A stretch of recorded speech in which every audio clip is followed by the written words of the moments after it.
Friends, மேல இருக்கிற video நம்ம தோட்டத்தில் எடுத்ததுதான். அதாவது விவசாயிகளை தேடி வந்து நேரடியா எடுத்துக்கிட்டாங்க. இந்த இடைத்தரகர் அப்படிங்கிற ஒரு சங்கிலி தொடர்பை அத்து விட்டுறணுங்க. முக்கியமா எல்லாருக்கும் ஷேர் பண்ணுங்க. ஏன்னா விவசாயமும் விவசாயிகளும் வாழணும்னா கண்டிப்பா இந்த ஒரு சங்கிலி தொடர்பு இருக்க கூடாதுங்க. பிகாஸ் ஏன்னா விவசாயிகள் வந்து உழுதவன் கணக்கு பார்த்தா உலக்கு கூட மிஞ்சாம போயிருது.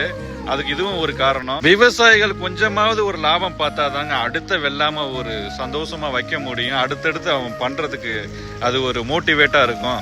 ஸோ உங்களுடைய ஏரியாவில் இந்த மாதிரி நேரடியா எடுக்கிற ஆளுங்க இருப்பாங்க, அது உங்களுக்கே தெரியாம இருக்கும்.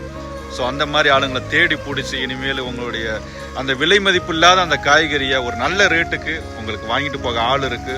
நீங்க தான் அதை தேடி பிடிக்கணும். அப்படிங்கிறத எல்லாருக்கும் ஷேர் பண்ணுங்க ப்ளீஸ்.